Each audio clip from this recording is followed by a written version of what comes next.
জীবনে first time Kartik ফেলার experience যা হয়।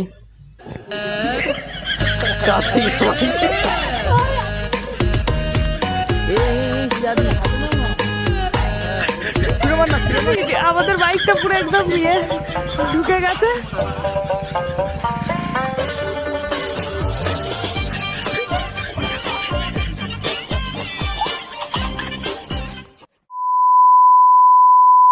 দিদির মার্চ মাসের 3 তারিখে বিয়ে হয়েছে, তাই ভাবলাম যে এবারে আমি কার্তিক ফেলবো। তাই আমরা সব ভাই বোনরা মিলে প্ল্যানিংও শুরু করলাম। আর প্ল্যানিং করে কার্তিক কেন একা ফেলবো, তাই জন্য তার বোনকেও নিয়ে আসলাম। তো যেমন ভাবনা সেরকম কাজ।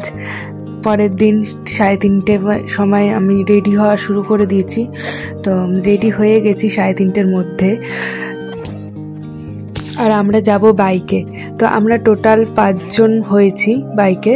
তো বাইক করেই যাওয়া হবে। আমাদের গন্তব্যস্থান অনেকটাই দূরে, তাই অনেকই সময় লেগেছে যাওয়ার জন্য।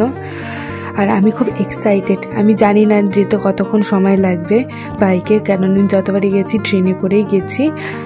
তো এই প্রথমবার আমি জীবনে এই প্রথমবার কার্তিক ভোলার এক্সপিরিয়েন্স হবে, এই জন্য আমি খুব এক্সাইটেড।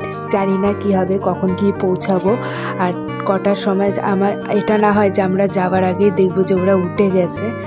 তো যাই হোক, খুব আনন্দ এনজয় করতে করতে যাচ্ছিলাম। আর গানও চলছিল তার সাথে।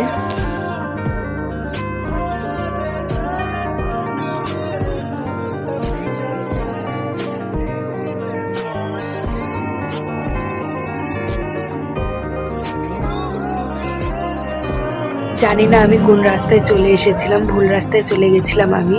তো তারপরে আমার অবস্থা ঠিক এরকম হয়েছিল। তো যেখানে পা দিচ্ছি সেখানে আমি ঢুকে যাচ্ছিলাম, আর আমাদের বাইকটাও ঢুকে গেছিল। সবাই মিলে আমাদের বাইকটাকে তোলা হয়েছিল, নয়তো একার দ্বারা সম্ভবই হতো না। জানি না কেন এরকম কাজ আমার সাথেই হয়, কেন এই জিনিসটা আমার সাথে হয়। আমাদের বাইকটা পুরো একদম নিয়ে ঢুকে গেছে। ফাইনালি আমি শ্যামনগর চলে এসেছি আর আমার দিদির বাড়িতে। তো আমি কার্তিক নিয়ে যাচ্ছি। আমার খুব এক্সাইটেড যে কেউ না জেগে যায় কার্তিক ফেলার চক্করে। তো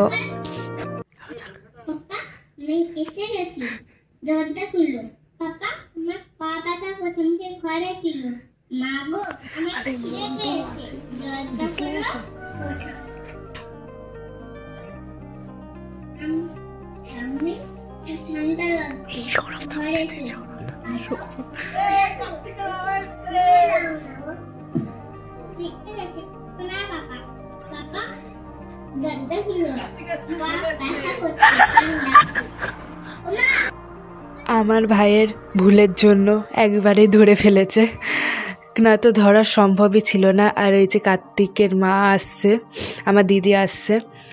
তো দেখে অবাক হয়ে গেছে, কারণ আমরা অনেক দূর থেকে গেছি ওদের বাড়িতে। আর ও এটা দেখে আরও বেশি অবাক হয়ে গেছে যে আমি শুধু কার্তিককে নিয়ে যাইনি, তার সাথে লক্ষ্মীকেও নিয়ে গেছি।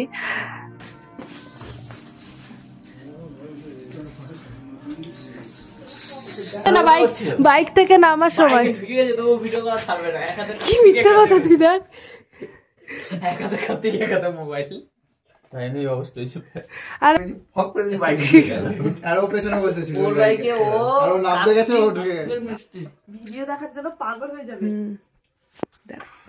দিদির সাথে কিছুক্ষণ টাইম স্পেন্ড করবার পর আমরা 5:30টার মধ্যে বাড়ির উদ্দেশ্যে রওনা হয়ে গেলাম।